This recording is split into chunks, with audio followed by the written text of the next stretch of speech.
O tema da mensagem hoje é devedores de amor. Amém? Marcos 12, versículo 28. Um dos mestres da lei aproximou-se e os ouviu discutindo. Notando que Jesus lhe dera uma boa resposta, perguntou-lhe: de todos os mandamentos, qual é o mais importante? Respondeu Jesus: o mais importante é este: ouve, ó Israel, o Senhor nosso Deus é o Senhor único Senhor. Ame o Senhor teu Deus de todo o seu coração, de toda a sua alma, de todo o seu entendimento e de todas as suas forças. E o segundo é este: ame o teu próximo como a si mesmo.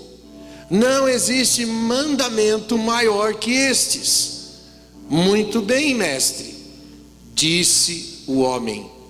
Está certo ao dizeres que Deus é o único e que não existe outro além dele, e amá-lo de todo o coração e de todo o entendimento e de todas as forças, e amar o próximo como a ti mesmo é mais importante do que todos os sacrifícios e ofertas. Vendo que ele tinha respondido sabiamente, Jesus lhes disse: você não está longe do reino de Deus. E daí em diante ninguém ousava lhe fazer nenhuma pergunta. Amém? Glória a Deus. Vamos orar então. Está melhorando aqui o retorno, só mais um pouquinho. Deus, obrigado por tudo que o Senhor fez por nós, por tudo que o Senhor está fazendo nesses dias. Obrigado pela tua palavra que é santa, bendita e reveladora. Fala conosco, Senhor, uma vez mais. Flua, fique à vontade, Espírito Santo. Nos leva a um lugar de revelação, de conhecimento, de entendimento. Toca a tua igreja, dá capacidade intelectual, capacidade de compreender, de entender as revelações, as profundezas do seu Espírito. Diga assim, irmão: Espírito Santo, me ajuda a compreender as suas verdades. Nós te damos liberdade. Amém? Pode se assentar, fique à vontade, em nome de Jesus. Amém? Glória a Deus, aleluia.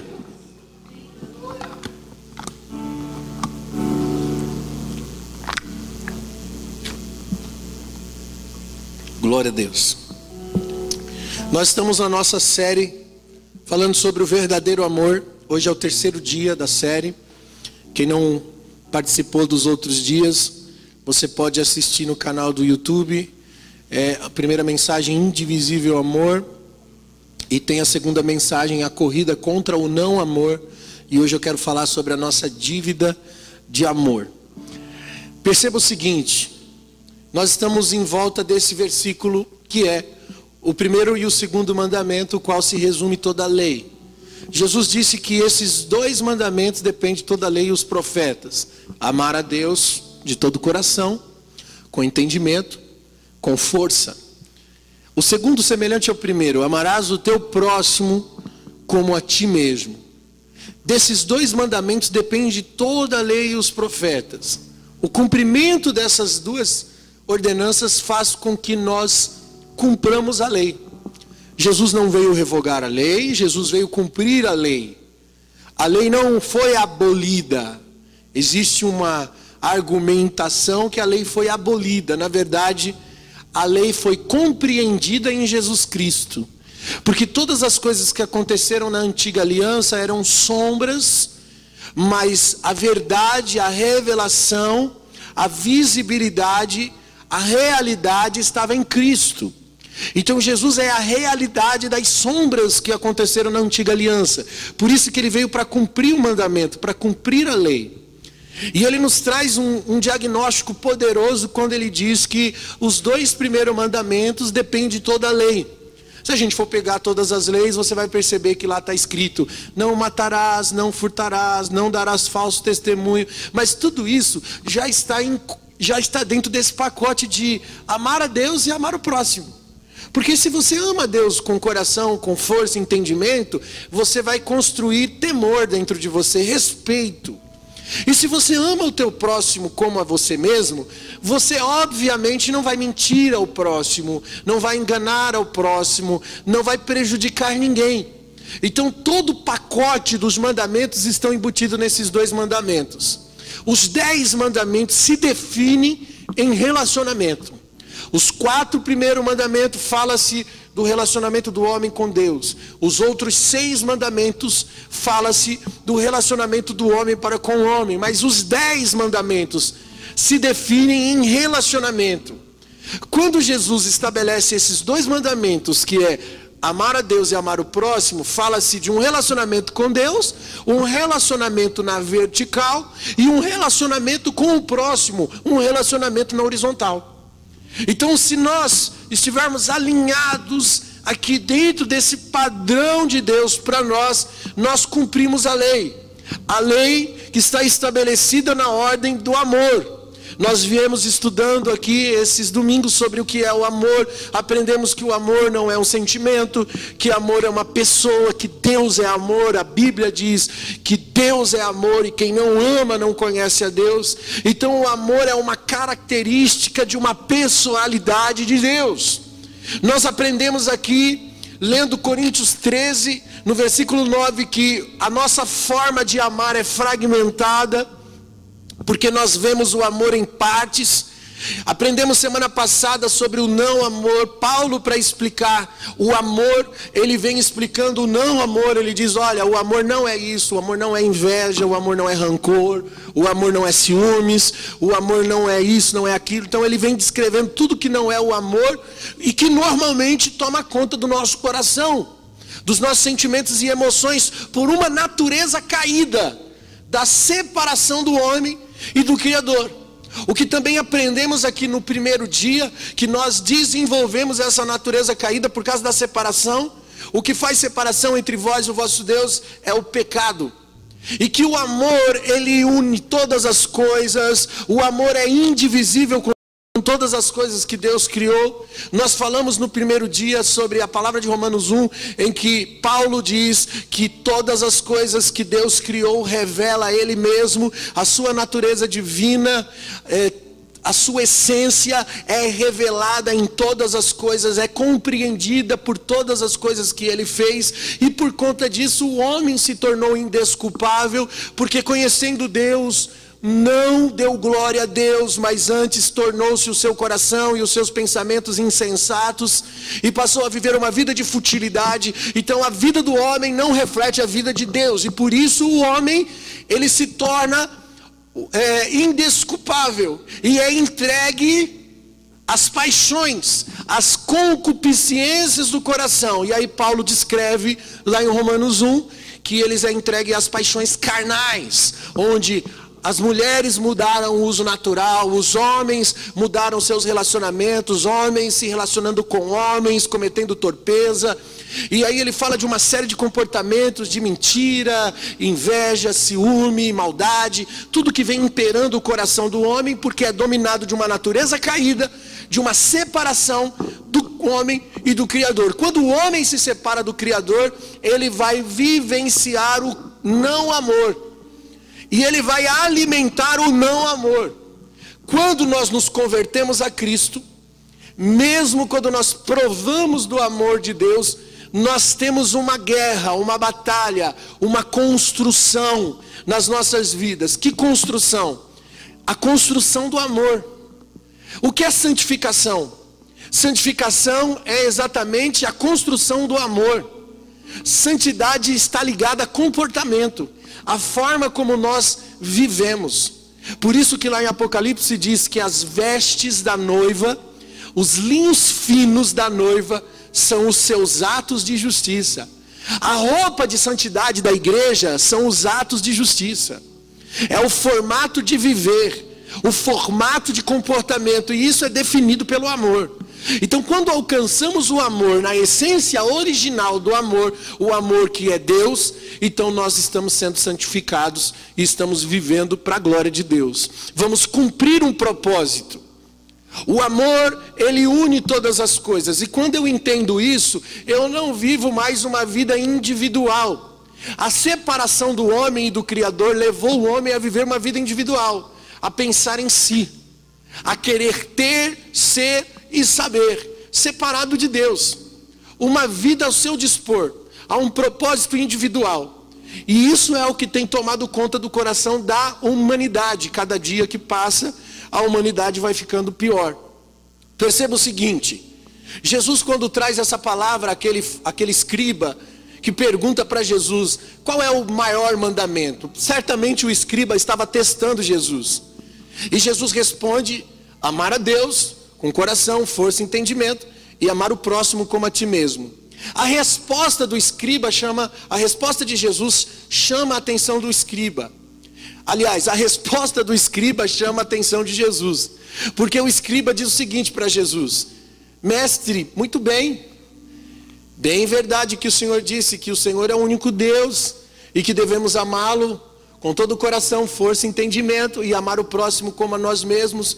Pois amar a Deus e amar o próximo como a nós mesmos é maior, é prioridade, é melhor, excede a sacrifícios e holocaustos. Quando o escriba disse isso, isso chama a atenção de Jesus. Por quê? Irmão, presta atenção. Algumas versões dizem o seguinte: que o amor excede a sacrifícios e holocaustos. O que ele está dizendo é que o amor é mais importante do que sacrifícios e holocaustos. Quando o escriba diz isso para Jesus, isso chama a atenção do mestre, ao ponto de Jesus dizer: muito bem, você não está longe do reino, você está entendendo alguma coisa. Por quê? Para nós entendermos o que Jesus está querendo dizer, você primeiro precisa entender o que é um holocausto e um sacrifício, para você entender a importância do amor sobre o holocausto e sobre um sacrifício. E para isso nós vamos ler aqui em Levítico capítulo 6 e no versículo 8, se você quiser abrir sua Bíblia, fica à vontade. Levítico capítulo 6, versículo 8, ou então você preste atenção aqui. Diz assim: o Senhor disse a Moisés: dê este mandamento a Araão e aos seus filhos. Esta é a regulamentação acerca do holocausto. Ele terá que ficar queimando até de manhã sobre as brasas do altar, onde o fogo terá que ser mantido aceso. O sacerdote vestirá as suas roupas de linho fino, seus calções de linho por debaixo, retirará as cinzas do holocausto que o fogo consumiu do altar e colocará do lado do altar. Depois trocará de roupa e levará as cinzas para fora do acampamento, a um lugar cerimonial e puro. Mantenha-se aceso o fogo no altar, pois ele não deve ser apagado. Toda manhã o sacerdote acrescentará lenha, arrumará o holocausto sobre o fogo e queimará sobre ele a gordura das ofertas de comunhão. Mantenha-se o fogo continuamente aceso no altar, pois ele não deverá ser apagado. Amém? Deu para entender o que é um sacrifício e um holocausto? A ordem de Deus que foi dada na antiga aliança sobre o sacrifício e o holocausto foi a seguinte: olha, o sacrifício tem que permanecer no altar, tem que ter sacrifício queimando 24 horas. Pela manhã o sacerdote vai tirar as cinzas do que foi queimado, vai colocar lenha novamente, vai substituir o holocausto vai queimar até de manhã, mas outro sacrifício tem que ser colocado. Ou seja, o fogo não pode se apagar, tem que haver oferta sobre o altar, 24 horas. Essa era a ordem. Agora presta atenção, nós estamos falando de uma analogia sobre o amor e sacrifícios e holocaustos. Uma analogia que foi colocada pelo próprio Jesus, quando ele disse ao fariseu, ao escriba: você não está longe do reino de Deus, quando você disse que o amor é mais importante do que sacrifícios e holocaustos. Nós falamos semana passada sobre Mateus 24, sobre a profecia de Jesus, que ele disse que nos últimos dias, o amor de quase todos, o quê? Se esfriará. O amor de quase todos se esfriará. Mas preste atenção, porque a ordem do holocausto é que o sacrifício nunca pode se apagar. O altar nunca pode se apagar, não pode deixar de haver sacrifício sobre o altar. Se os sacrifícios eram sombras que apontavam para Cristo, conforme Colossenses 2,17 diz que as coisas da antiga aliança eram sombras das coisas que haveriam de vir, mas a realidade encontra-se em Cristo. Então o que aconteceu lá atrás é um sinalizador. Você já olhou para a sua sombra? Olha só o que Paulo está dizendo aqui em Colossenses. Tudo que aconteceu na antiga aliança era a sombra que revelava a Cristo. Vamos olhar para as histórias da antiga aliança. Por exemplo, quando Deus manda Abraão oferecer o seu único filho, Isaque, sobre o altar. O que isso sinaliza? Sinaliza o quê? Deus oferecendo Jesus, o próprio filho. Então nós vemos uma sombra, mas a realidade está onde? Em Cristo. Deus em todo momento, na antiga aliança, está sinalizando algo que viria a ser real, claro, visível para nós hoje. Então olha, ele estava dizendo mais ou menos isso. Tudo que aconteceu lá atrás é como a sua sombra. Já olhou para a sua sombra? Né? Uns têm uma sombra assim mais redonda, porque você é mais redondo. Outros têm uma sombra mais fininha, né? Porque você é mais fininho. Mas ela reflete a sua imagem, a sua aparência. Ok? Então o que os sacrifícios representam na antiga aliança, sombra de uma realidade que se define na realidade do amor. A comparação é o amor. Amar a Deus e o próximo excede a holocaustos e sacrifícios, porque holocaustos e sacrifício é sombra do amor. O amor é a realidade. Por isso ele é maior, ele é superior, ele é a realidade das coisas. O que havia sobre o altar? Havia uma dedicação da vida, que era o símbolo do sacrifício e do holocausto. O que se oferecia no altar? Por que se oferecia vidas no altar? Se colocava um animal no altar. Se oferecia um boi, um cabrito, um carneiro. Se oferecia pombinhas. Se ofereciam vidas no altar. Animais eram colocados no altar como sacrifício para expiação do pecado.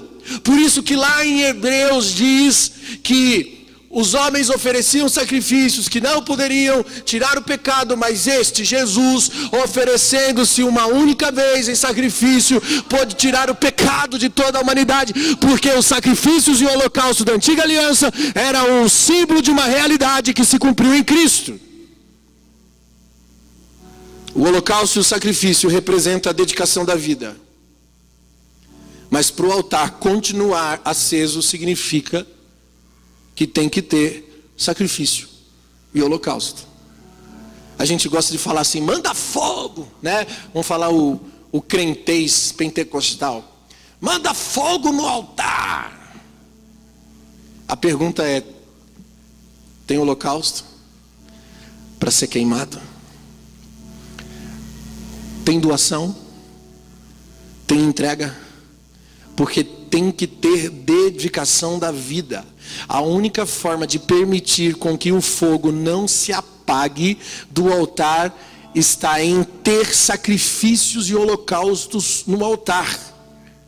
Ninguém acende uma churrasqueira sem ter carne para queimar. É ou não é?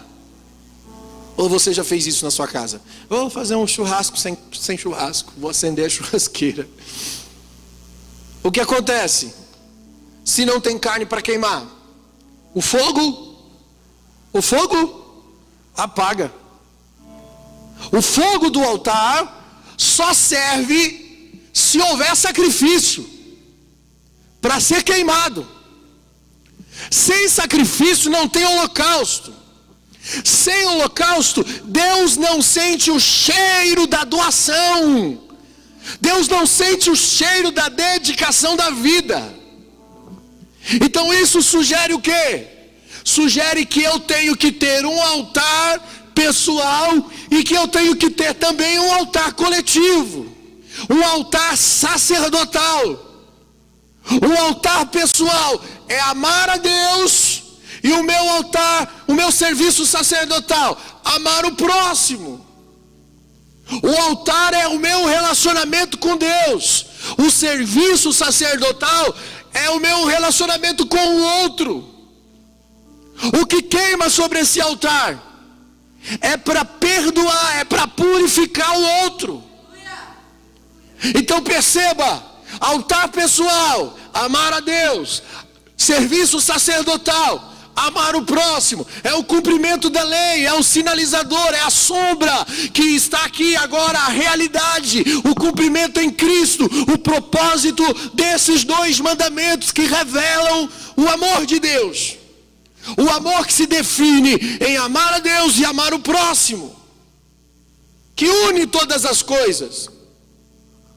Porque quando eu amo o outro como eu amo a mim mesmo, isso unifica. Isso unifica todas as coisas. Não existe mais divisão, separação. Então, se eu não tenho mais um altar pessoal, e se eu não tenho mais um serviço sacerdotal, significa o quê? Que eu não tenho mais nada para ser queimado.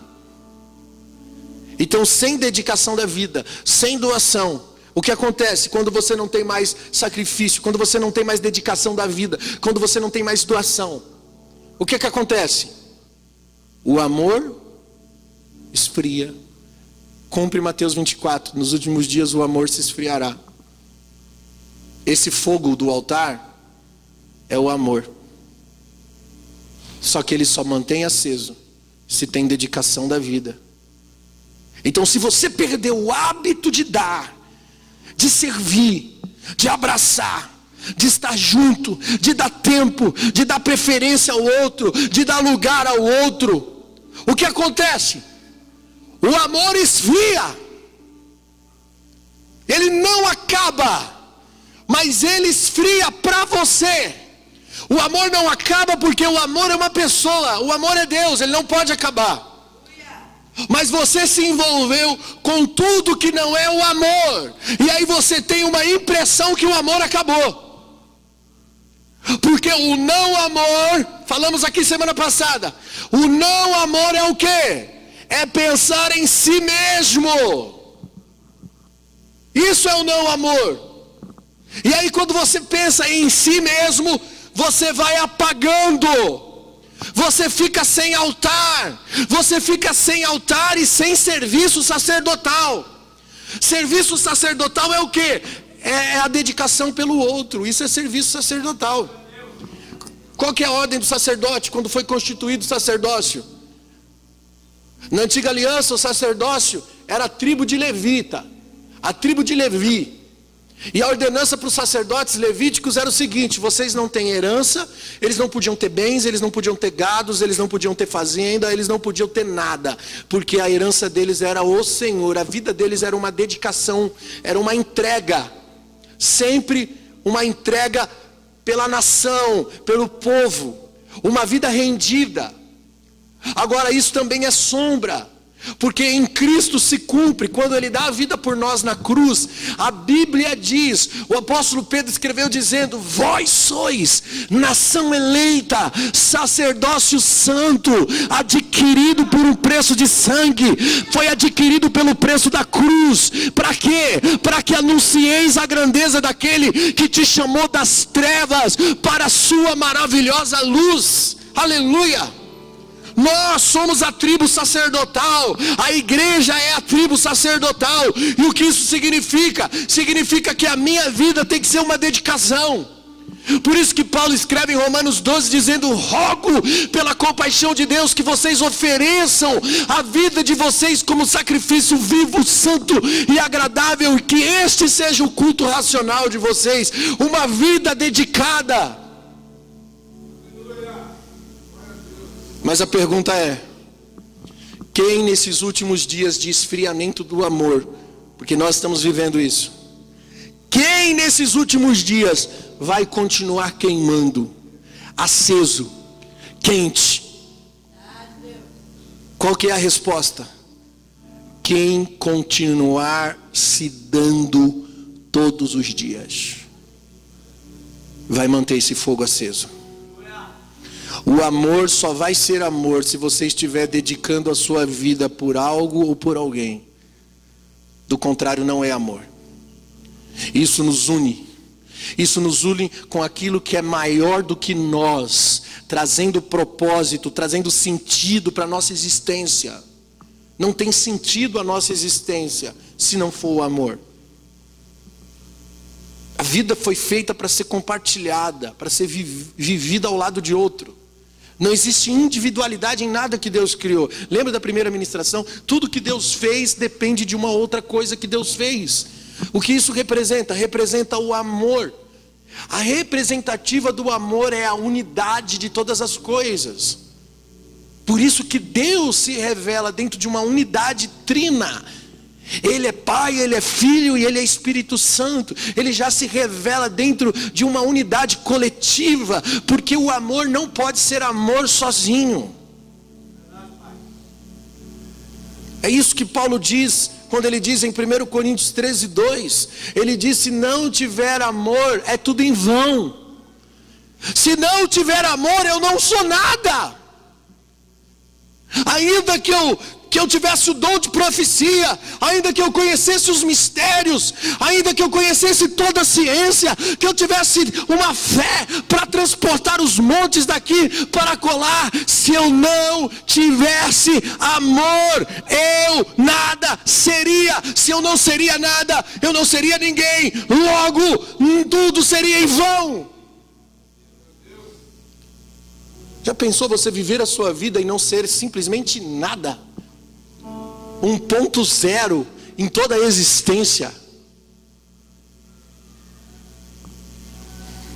Um dos grandes problemas que nós vivemos hoje na igreja, dos nossos dias, chama-se baalismo. Baalismo evangélico. É o que tem nos levado à individualidade, a um conceito pessoal, a busca pelos seus próprios interesses. Pastor, explica melhor o que é baalismo. A palavra baalismo vem da palavra culto a Baal. Baal é um deus pagão que se destacou nas escrituras sagradas, na história em 1 Reis, 2 Reis, que conta a história de Elias.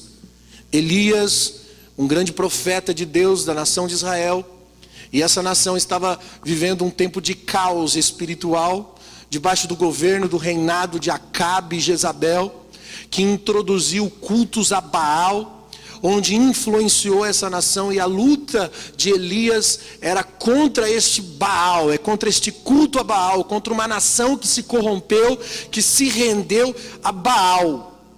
Baal era considerado o deus da fertilidade. E como o povo naquela época necessitava 100% da agricultura para sobreviver, então eles tinham muito interesse no Deus da fertilidade, porque eles acreditavam que esse tal de Baal, esse Deus que não existe claramente, mas era um Deus pagão da época, poderia dar fertilidade à terra para que o povo pudesse ter colheita no seu trabalho, na sua agricultura. Então eles tinham muito interesse, se utilizava de barganhas, troca de favores, para obter a fertilidade da terra. Então o objetivo do culto a Baal era a prosperidade terrena. Então muitos povos de Israel, naqueles dias, inclusive os profetas de Deus, aqueles que não foram mortos por Jezabel, aderiram a essa cultura a Baal. E passaram a cultuar Baal naqueles dias por interesse. E isso define o que? Baalismo. A idolatria, ela não está na imagem de escultura, mas está no propósito por detrás da imagem. As misturas das raças, houve então mistura de cultura. O povo de Israel se envolveu com outras etnias, com outras nações, com outras raças, que também aprenderam delas outras culturas. O que é cultura? A cultura se define a um padrão de comportamento de um gênero, de um povo. Mas a palavra cultura também vem da palavra culto. O que isso significa? Que o padrão de comportamento que nós temos define quem nós cultuamos. E eles estavam cultuando Baal. No tempo de Elias, os profetas que não foram mortos por Jezabel passaram para o outro lado, viraram a casaca por segurança e conforto. Isso é baalismo. Oferecer cultos pelos interesses pessoais. Minha segurança, meu conforto vem primeiro. A melhor proposta recebe o meu culto. Quem me fizer a melhor proposta recebe a minha adoração. Então esse é o grande mal da idolatria. Porque a idolatria é justamente o não amor. Porque a idolatria, ela me põe como o beneficiado da oferta. Não existe doação na oferta. Eles faziam sacrifício a Baal, mas não era doação. Não existia doação, existia negociação.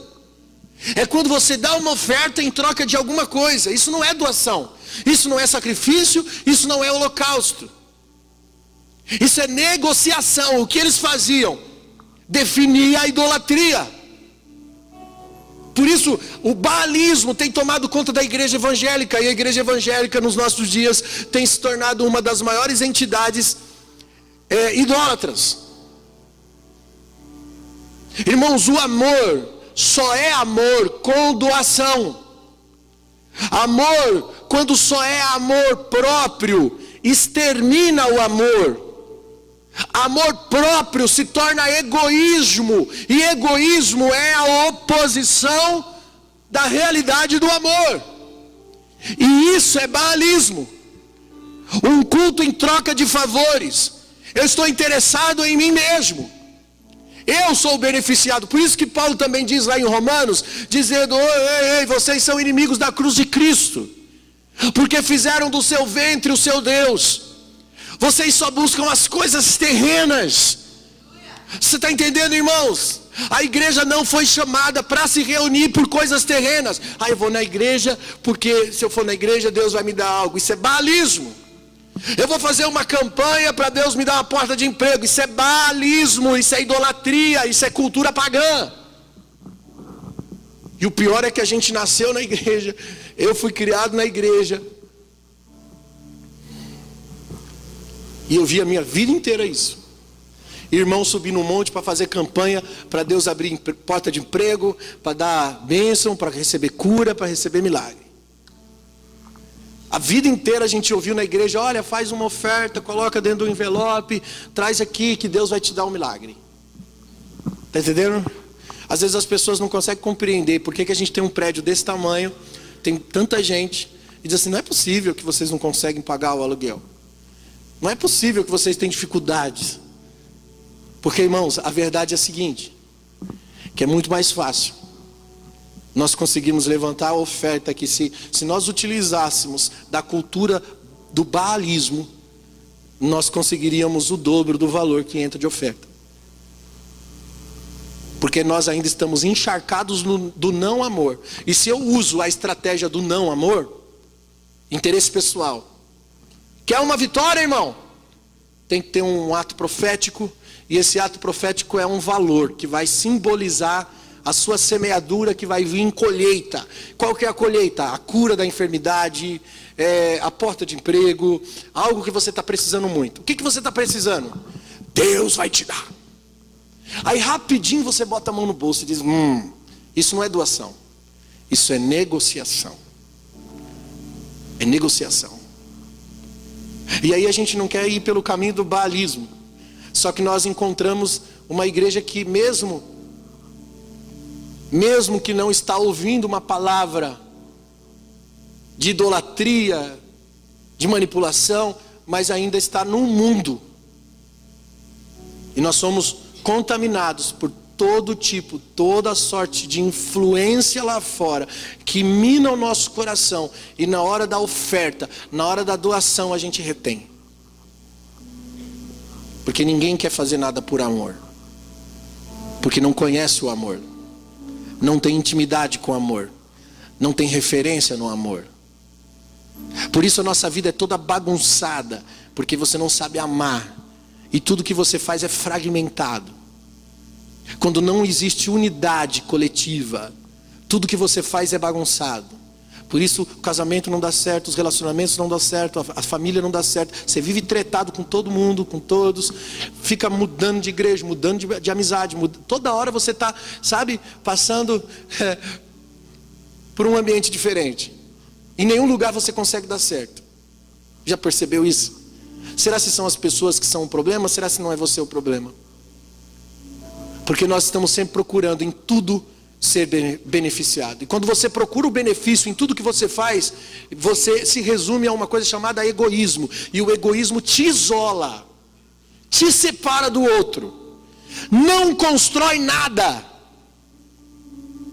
Por isso nós precisamos nos abster desse sentimento. A mensagem da semana passada foi: a nossa corrida contra o não amor, a nossa luta contra isso. Sabe, nós vivemos hoje o baalismo evangélico. Não pronunciamos Baal, não tem uma imagem de escultura, mas o formato é o mesmo. Porque é uma corrida em busca de uma plataforma que me favoreça. E a nutrição dessa cultura elimina, enfraquece o amor original. Aí nós vemos um povo se rendendo a uma proposta que oferece uma estabilidade, mas nem sempre o lugar seguro é um lugar seguro. Perceba, muitos nos dias de Elias correram para Jezabel e falaram: não, nós vamos adorar Baal, porque eles queriam segurança. Jezabel havia matado os profetas de Deus, mas eles estavam seguros porque eles passaram para o lado de Baal? Não. Porque às vezes você pode estar preso em uma cadeia espiritual, pela ignorância ou pela cobiça do seu próprio coração. Não é porque você está prosperando que você está seguro. Não é porque está dando certo que está tudo certo. Ah, está prosperando, Deus é com ele. Quem disse? Quem disse que o diabo também não dá prosperidade? Na verdade, o único que oferece prosperidade na Bíblia é o diabo. Quando Jesus vai no monte, quando ele é levado no monte, o diabo diz assim: se você se prostrar diante de mim, te darei os reinos desse mundo. Prosperidade. Tu vai ser o cara. Você não vê Jesus pregando isso, mas o diabo está pregando isso. E o problema é que a mensagem dele está sendo replicada no nosso meio, porque é isso que está sendo pregado nas tribunas evangélicas no Brasil. Mensagem de prosperidade: Deus vai te dar, teu nome vai soprar, você vai ser próspero. Está entendendo, irmãos? Isso é o quê? Isso é baalismo. A mesma cultura que tomou conta daquele povo nos dias de Elias. Nós estamos vendo o povo fazer isso hoje. Gente profetizando por carreira, gente profetizando por prosperidade, profetizando por grandeza ministerial. Teu nome vai soprar, você vai ficar famoso. Sabe, eu nem estou falando da igreja empresarial, aquela dos amuletos e patuás que você compra com uma oferta, que ensina o troca-troca em busca da fertilidade pessoal. Não estou falando dessa igreja. Essa já está escancaradamente claro para nós. Eu estou falando de nós, irmãos, uma igreja relevante. Eu estou falando de nós, a igreja de Deus que tem uma palavra coerente, mas a motivação está se perdendo no mesmo sentimento do baalismo, está se perdendo aonde nós conduzimos a obra de Deus, no nosso subconsciente, ainda uma cultura baalista. Tipo assim, vamos fazer o que está em alta. Somos a igreja do reino, então eu vou para a internet, vou para a igreja que está grande, que está crescendo, e vou copiar. Então nós vamos trazer alguém que está em alta na nossa igreja, porque isso vai dar visibilidade para nós. E aí há uma contratação de cantores e pregadores. Por quê? Porque vai lotar a igreja, e quando lotar a igreja vai nos dar visibilidade no meio gospel. Essas conexões com os famosos nos faz pessoas mais importantes. Então nós perdemos o senso missional. O que é um senso missional? O que é a missão? A missão é a doação. O amor é o formato da missão. Você perde o senso missional. Irmãos, a cruz foi o maior campo missionário. Mas nós criamos os nossos jogos de interesses. Temos uma palavra coerente, mas contratamos o artista que custa caro, mas ele me dá retorno e me dá visibilidade. Então a igreja se tornou um empreendimento. Bilhetamos os nossos cultos sem propósito, apenas para pagar o cachê, que é caro. Tem que bilhetar, porque o cara cobrou caro para vir, e ainda adquirir lucro sobre a eventualidade. A minha pergunta é: onde está a doação da vida? Onde está o altar do sacrifício? Ninguém dá ponto sem nó. Escute o que eu vou dizer para você que está me assistindo na internet. Você, igreja de Deus, nós precisamos quebrar essa cultura de culto pagão, esse baalismo evangélico.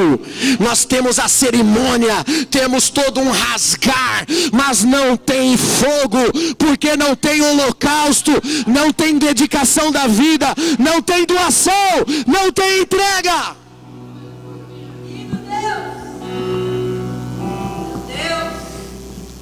O amor se esfriou de quase todos no nosso meio. Isso é profecia, está se cumprindo. Nos tornamos um povo sensacionalista, um povo emocional, porque o objetivo é causar impacto que nos favorece. A gente gosta de ouvir aquela mensagem que diz que Deus nos ama,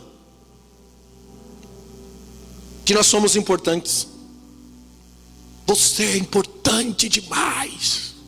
Aí você diz, oh, e chora. Mas nós não estamos acostumados a amar. Não estamos acostumados a fazer do outro importante. Entende? É tudo me dá, me dá. Aí o pregador de Baal, o baalista, sobe no púlpito com uma comoção emocional, sentimental.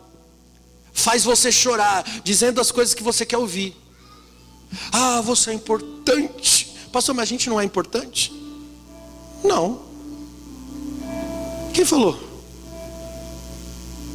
Não, mas Jesus não deu a vida por nós porque somos importantes? Não, você não entendeu ainda. Ele une todas as coisas. Isso é diferente. Tem gente que chega a dizer que Jesus não vive sem mim. Jesus não vive sem você, irmão. Oh, e que emocionalismo barato que a gente está vendo no nosso meio. E o pior é o que viraliza na internet, é o que dá certo, é o que dá seguidores. Eu sonho com o tempo que a igreja vai acordar. Eu vejo no meio dos grupos do ministério, da igreja, os irmãos jogando uns videozinhos lá. Eu falo, oh Jesus, não tem um diagnóstico ainda. Isso é emocional, isso é sensacionalista. Mas faz você se sentir melhor, não faz? Por isso que você gosta. Você já percebeu que as músicas evangélicas que nós cantamos na igreja, a grande maioria, são todas emocionais e sensacionalistas? Nós não cantamos para Deus. Cantamos para nos sentir melhores.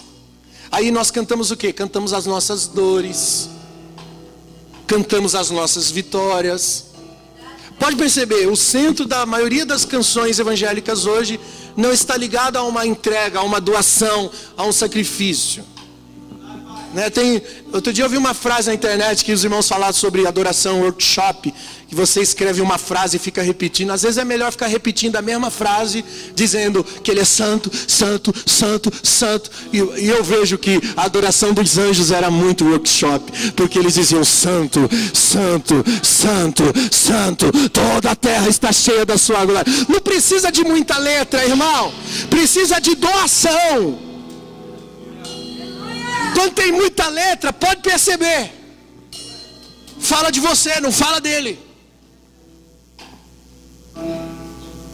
Mas a gente gosta disso. A gente gosta da musiquinha que fala de Jó, porque você também vai ser um vencedor, né? A gente gosta da musiquinha da Rose. Eu não posso falar o nome da cantora. Avisa lá que falou da minha vida. Avisa que eu estou de pé. A gente gosta de coisas desse tipo, que massageia o nosso ego. Mas isso não está só impregnado nas músicas. Está impregnado nas mensagens, nas pregações. Tem gente que fala assim: pastor, eu gostava da igreja antes, quando tinha fogo. A gente confunde muito fogo. A gente não sabe o que é fogo. Não, antigamente tinha fogo. O pastor era fogo.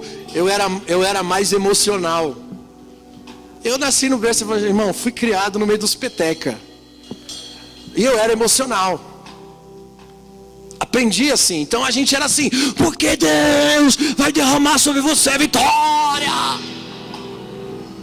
E a gente confunde isso com fogo. Isso não é amor. Isso é individualidade. A gente confunde isso. Amor próprio não é amor. Mas a gente gosta de tudo que alimenta amor próprio. Percebeu? Por que você acha, irmãos, que nos últimos dias Deus enviaria o profeta Elias? Sabe, nós deixamos o propósito do que é o amor original. Muitos de nós nos tornamos apenas templos. O que é ser igreja? Igreja é um ajuntamento de pessoas que se doam umas pelas outras. Independente se é num templo, se é numa casa, se é num lar, se é numa praça. O que define uma igreja é um ajuntamento de pessoas se doando umas pelas outras. O que definia o poder e a graça de Deus na igreja primitiva: não havia nada entre eles que eram em comum. Tudo que possuíam, eles consideravam que eram de todos. E não havia necessitado entre eles, porque eles repartiam tudo que possuíam segundo as suas necessidades. Olha o poder da unidade.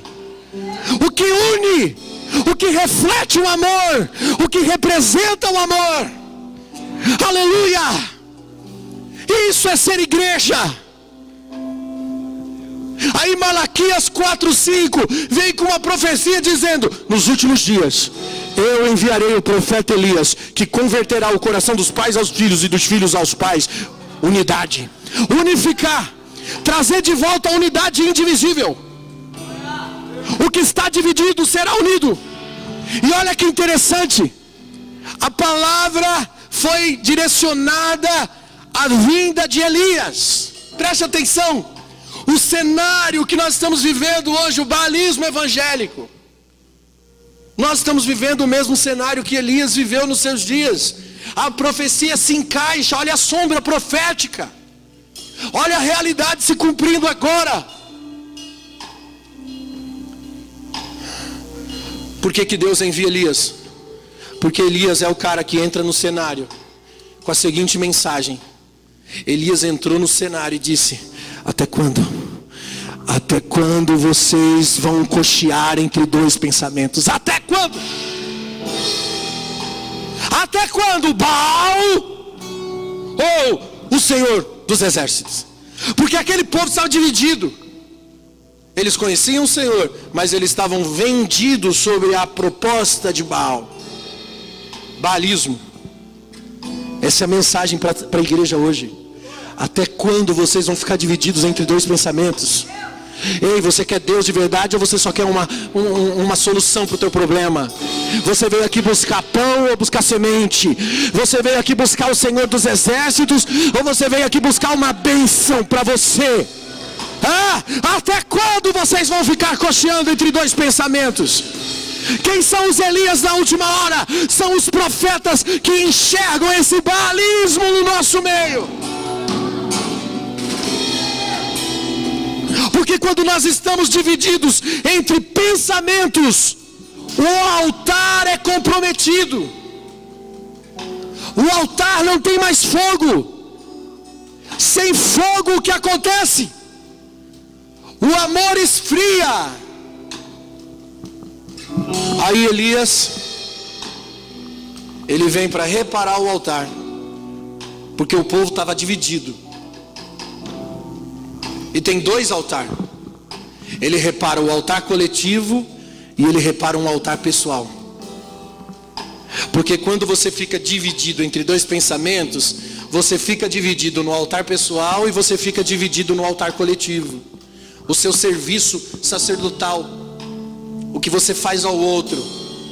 Você deixa de servir o outro quando você não tem um altar diante de Deus. Você não consegue amar o próximo se você não está ligado no amor de Deus.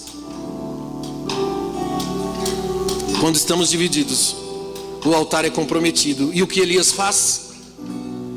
Elias restaura o altar pessoal e ele restaura o altar coletivo. Ele chama toda a nação e diz: o negócio é o seguinte, hoje nós vamos fazer uma prova que Deus é Deus e que Baal não é nada. Ele pega o altar que está em ruínas e ele restaura. Haviam dois altares, um coletivo e um individual. Isso é unir todas as coisas sobre um único propósito, para que Deus responda com fogo e receba a oferta do nosso altar. Porque agora a restauração do altar significa a integridade restituída. Nós falamos sobre integridade aqui semana passada. O que é integridade? Integridade é você ser inteiro. Integridade é você ser completo. Mas você só é completo se você for um com Deus e um com o próximo. Escute bem. Você não é íntegro enquanto você não amar a Deus com o teu coração, com os teus pensamentos e com as tuas forças. Você não é íntegro enquanto não amar o teu próximo como a ti mesmo. Nós temos um desafio. Esse desafio se chama integridade.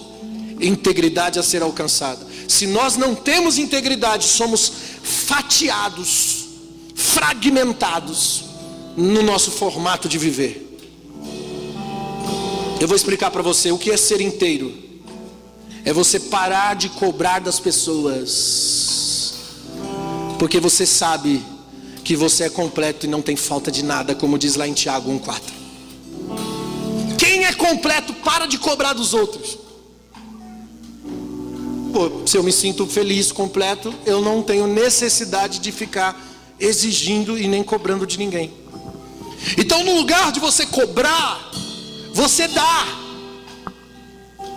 Você vivencia a doação. Sabe por que nós temos tanta dificuldade em construir na igreja um ambiente encharcado da presença de Deus? Sabe por quê? Porque o nosso problema com a fé está relacionado com o nosso problema com o amor. A fé é energizada pelo amor. Paulo termina Coríntios 13 dizendo: agora permanece a fé, a esperança e o amor, e o maior deles é o amor. Aí eu fiquei pensando, eu falei: poxa, por que que o amor é maior? Por que que o amor é maior do que a fé e a esperança? Aí a Bíblia responde a Bíblia. Gálatas 5,6, Paulo diz assim: porque em Jesus Cristo nem a circuncisão e nem a incircuncisão tem valor algum, mas a fé que atua pelo amor. Diga comigo: a fé atua pelo amor. E aí eu vou no original do grego para entender melhor o significado da palavra. E a palavra atuar vem da palavra energel, que significa energia. Significa que a energia da fé é o amor. Se a fé atua pelo amor, a fé é energizada pelo amor. A fé é energel pelo amor. A fé funciona quando ela recebe a recarga, a carga de amor. Aí a pessoa vem e me diz assim: pastor, eu estou buscando o dom da cura, eu dou no meio. Ah, é? Para de buscar o dom da cura, meu irmão, e vai no hospital, vai no leprosário, vai em qualquer lugar, vai doar-se, vai amar, porque se você amar, você recebe. A energia da fé é o amor. Está entendendo? A fé não é uma força miraculosa para a construção de um milagre poderoso. A fé é o combustível, é a força que me mantém no propósito para viver. E a fé só é fé através do amor. A fé é alimentada pelo amor, ela não é alimentada por pensamento positivo. Pensamento positivo não é fé, pensamento positivo é baalismo. É o amor que faz a fé funcionar. Então, se está faltando fé no nosso meio, não é fé que está faltando, é amor. Se está faltando esperança no nosso meio, não é esperança que está faltando, é amor que está faltando. Por isso que o amor é maior, porque ele é a energia da fé e da esperança. Agora, uma fé distorcida está condicionada nas nossas expectativas e não na nossa devoção. Por isso que você vai para a igreja e diz: não, eu tenho fé para Deus me dar um emprego. Não, eu tenho fé para conquistar, para receber. Isso é pensamento positivo. É uma fé condicionada nas nossas expectativas. A fé original não é Deus fazendo algo pela minha necessidade, mas é Deus fazendo algo através da minha necessidade. Então você compreende que o propósito de Deus é maior que a sua necessidade, quando você está vivendo a fé que é o energel do amor. Então eu vou amar mesmo que nada aconteça na minha vida. Eu não preciso de um milagre para continuar adorando a Jesus. Está entendendo, irmãos? Olha o que Paulo diz, Romanos 8:28. Sabemos que todas as coisas contribuem juntamente para o bem daqueles que amam a Deus e daqueles que são chamados segundo o seu propósito. Todas as coisas contribuem para o bem de quem? De quem? De quem ama. Então todas as coisas energel sobre a vida daqueles que amam. Todas as coisas contribuem dentro de uma energia sobre a vida daqueles que amam a Deus. Então, se você ama, você acredita que tudo que está acontecendo na sua vida é um sinergel. É uma energia divina que atua pelo amor e que está trabalhando para que você cumpra um propósito, seja coisa boa ou seja coisa ruim. Você entende? Eclesiastes 3, tudo tem o seu tempo determinado para cada propósito. Tempo de nascer, tempo de morrer, tempo de plantar, tempo de arrancar, tempo de sorrir, tempo de chorar, tempo bom, tempo ruim. Mas Deus tem um propósito para esse tempo. E quando eu estou vivendo o amor original de Deus, eu entendo esse sinergel de Deus, essa energia que coopera para o cumprimento de um propósito. Então, irmãos, você não passa a viver por suas necessidades, mas você passa a viver pelo seu propósito. Só quem ama entende isso. Quem ama não fica procurando que Deus faça aquilo que eu preciso, mas fica procurando entender o que Deus quer fazer através daquilo que eu preciso. Por que eu estou vivendo isso? Por que essa enfermidade? Por que esse abandono? Por que esse problema? Por que essa dor? Eu não fico procurando saber que Deus faça algo que me deixe feliz. Eu fico tentando entender qual que é o teu propósito, Deus. O que o Senhor quer me ensinar, Jesus? Porque Ele está querendo me ensinar algo. Sabe, irmãos, todos nós passamos por momentos bons e ruins, sim ou não? Se você não passou por momentos difíceis na sua vida, momentos de dor, de sofrimento, eu tenho uma notícia para você. Você vai passar. Pastor, vira essa boca para lá. Não, isso é profecia. E não é eu, é a palavra. No mundo tereis, a aflição vai vir para você de alguma forma, irmão. Todos precisamos passar por isso. Faz parte da construção de Deus na nossa vida. É no sofrimento que nós damos um culto real para Deus, cara. Foi no sofrimento da minha vida, cara. Eu passei por momentos muito difíceis na minha vida. Na verdade, eu nunca passei por nada quando eu era criança. Nunca tive uma família destruída. Nunca passei fome. Sempre tive estrutura em tudo. Eu vi minha família desmoronar. Eu senti a dor da vergonha, da exposição. As calúnias entravam em mim como uma espada que me feria, que me machucava. Todos os dias eu queria voltar atrás, eu queria resetar, eu queria deletar todos os fracassos. Eu passava os dias dizendo, será que eu não estou sonhando? Eu passava os dias torcendo que eu acordasse no dia seguinte e nada daquilo fosse real. Mas Ele energizou a minha fé com amor. Foi o que me deu forças para me levantar de um abismo escuro. Eu passei a enxergar o ensino de Deus por detrás da sua correção.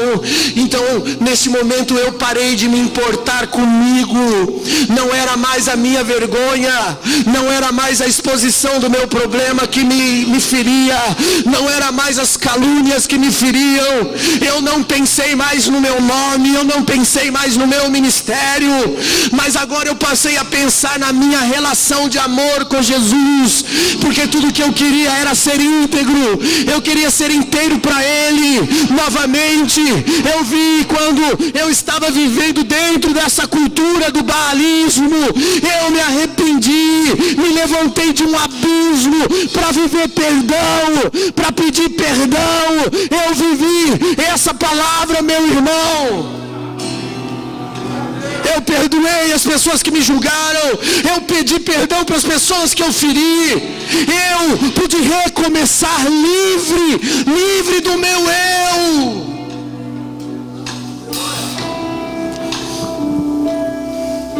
Eu entendi que havia um sinerguel em toda a minha dor, porque era o formato de Deus de limpar o meu coração do meu eu. Sabe, é fácil você cantar o hino da vitória quando Deus faz um milagre. Sabe aquela passagem? Tem uma passagem da Bíblia, né, que fala o povo passa a pés enxutos e do outro lado eles cantam o quê? Cara, dá uma raiva dessa passagem bíblica. Não tem sentido. Os caras estão murmurando no deserto. O exército de Faraó está chegando e os caras murmurando, reclamando, blasfemando. Deus fala para Moisés assim: Moisés, levanta o cajado, diga que o povo marchar. Aí Moisés levanta o cajado, o mar se abre, o povo atravessa. Quando chega do outro lado, o hino da vitória. Aí é fácil. Eu tive que aprender a cantar no dia difícil. É quando você não está mais se importando com o que você está perdendo aqui nesse mundo. E você percebe que só existe uma coisa que é importante para você. A sua vida está ligada à vida de Deus.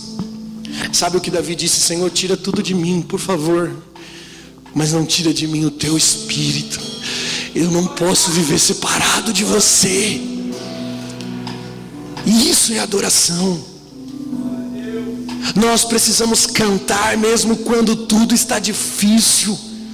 Dar a Ele o nosso amor sem esperar um benefício. O problema central da vida é quando o nosso amor está se esfriando. E você não tem mais prazer de se doar por alguém. E você não tem mais prazer de se doar por algo. Pastor, quando eu sei que o meu amor está se esfriando? Simples. Quer um diagnóstico? Olhe para dentro de você. Se você perdeu o prazer de se doar por alguém ou por algo, se você não tem prazer em fazer o bem, sem olhar a quem, o amor se esfriou de você. Olha o que Paulo escreve em 1 Coríntios 9,16. Olha só, pegue aí. Porque se anuncio o Evangelho, eu não tenho do que me gloriar, pois foi-me imposta uma responsabilidade. Ai de mim se não anunciar o Evangelho. Por isso faço de boa vontade. E se faço de boa vontade, terei o prêmio. Mas se de má vontade, eu estou apenas cumprindo uma incumbência. Preste atenção. Paulo está dizendo o seguinte: que nós temos que sentir a responsabilidade, mas sentir com boa vontade, com prazer, ou seja, por amor. Fazer por amor. Não é fazer como os espíritas fazem para receber karma na eternidade. É fazer por quem eu sou, por quem eu me tornei. É fazer de boa vontade, é a partir de mim, não por obrigação e nem por má vontade. Quando você faz de má vontade, você não está sendo real, meu irmão. Não tem prêmio para você, não tem galardão para você, não tem recompensa para você. Eu vou dizer uma coisa para vocês, obreiros da igreja de Deus: se é com má vontade que vocês sobem aqui no altar, se é com má vontade que vocês limpam a casa de Deus, se é com má vontade que vocês recebem as pessoas, se é com má vontade que você faz qualquer coisa, você não tem recompensa, você não tem prêmio, porque não é por amor. Você só está cumprindo uma incumbência. Olha como é sério.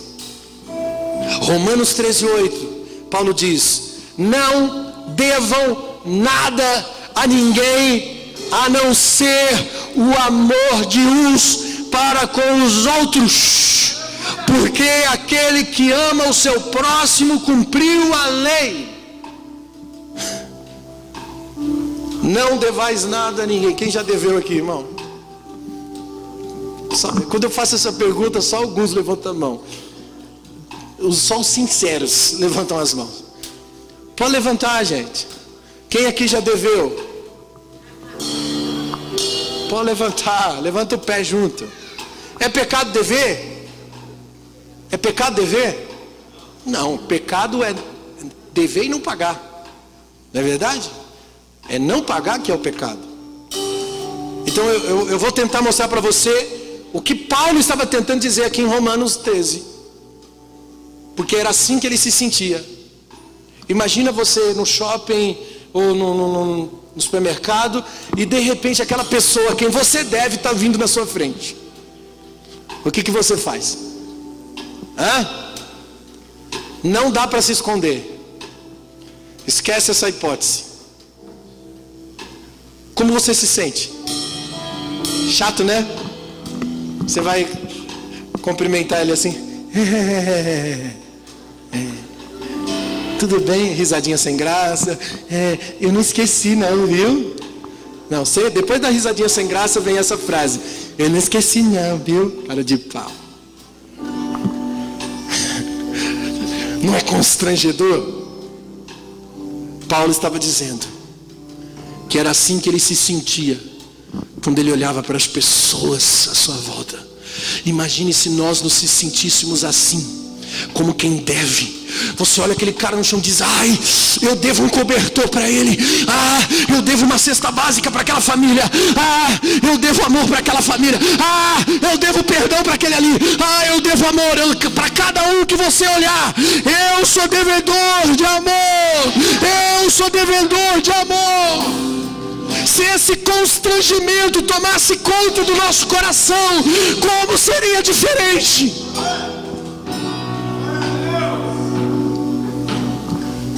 Sabe, irmãos, a responsabilidade dos levitas nunca foi acender fogo no altar. Por isso Deus matou quando aqueles homens acenderam fogo estranho no altar. O fogo nunca pode estar apagado. A responsabilidade é a manutenção do altar, é tirar as cinzas, é botar a lenha, é sempre colocar doação, algo para ser queimado, algo para ser sacrificado. Nós temos que ter sempre algo para dar. Algo para dar todos os dias. Se você tiver algo para dar, eu vou te dizer, o fogo permanece aceso no seu altar. E isso vai manter você queimando na presença de Deus. Do contrário, você fica apático, vazio. Vem para igrejas de um jeito, vai embora pior ou do mesmo jeito que entrou. Vem para a igreja, não ouve a palavra, não recebe, fica no celular. Não sei nem por que vem. Você está vazio. Sabe, irmãos, era para os nossos cultos serem encharcados da presença de Deus. Nós estamos vivendo dias difíceis onde o amor se esfriou. Você já viu aqueles cultos na África? Você já viu aqueles cultos naqueles lugares onde a situação é precária, onde o povo não tem recurso? Aquilo que é culto. Os caras dançam, eles pulam, eles se colocam de joelhos, eles choram, eles abraçam, eles têm entrega, eles têm doação. Porque eles estão vazios de si mesmo. Quando a gente está cheio de nós mesmos, a gente já fica assim: eu não vou levantar a mão não, você vai amarrotar, vai sair a roupa. Eu não vou pular não, senão vai bagunçar o cabelo. Ah, mas será que alguém vai ficar me olhando aqui, se eu ficar, se eu der uns pulinhos aqui? Eu vou chorar não, você vai borrar a maquiagem.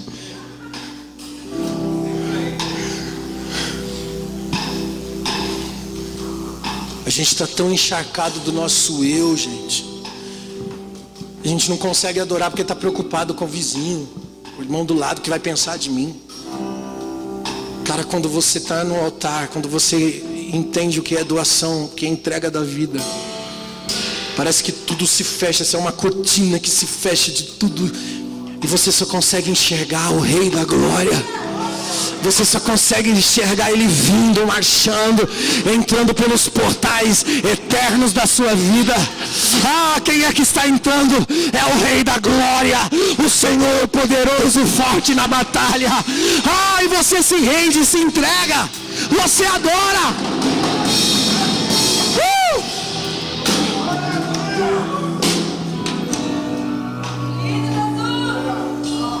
Mas não há mais sensibilidade, porque você já vem vazio de casa. Você está vazio de doação. A pessoa bate no seu vidro e você fecha. Você não se importa. Ah, mas não vou dar dinheiro não, que dá dinheiro vai usar droga. Tudo bem, então faz o seguinte: enche o porta-luva de bolacha. Tem alguma coisa para dar, por favor, não perca a oportunidade de dar. Paulo disse à igreja de Coríntios: vocês têm o privilégio de contribuir. Gente, contribuir é privilégio. É privilégio. A doação me coloca no lugar central da vida. Ela me aproxima do amor. Ela me faz parecido com Deus, que amou o mundo de tal maneira e deu o seu melhor. Deu o seu filho. Um Deus que mesmo quando somos infiéis, Ele permanece fiel, porque Ele não pode negar quem Ele é. Ele é o amor. Tenha algo para dar, tenha algo para dar sempre. Perca essa cultura baalista. Para de dar presente só para quem te dá presente. Começa a dar presente principalmente para quem não te dá presente. Passe a servir principalmente quem nunca olhou para você. Seja sacrifício no altar. Rogo pela compaixão de Deus que vocês se ofereçam como sacrifício vivo. Doe! O amor excede a holocaustos e sacrifícios. Ame o teu próximo, ame a Deus. Cumpra o propósito da sua existência. Alacandorou. Eu estou sentindo a presença de Yeshua aqui nessa noite. Há uma graça poderosa do Espírito Santo envolvendo o nosso coração. Por favor, renda-se a Ele nessa noite. Renda-se a Ele nessa noite. Volte ao amor. Volte ao amor que nos ensina a amar. Volte a Jesus. Fica de pé.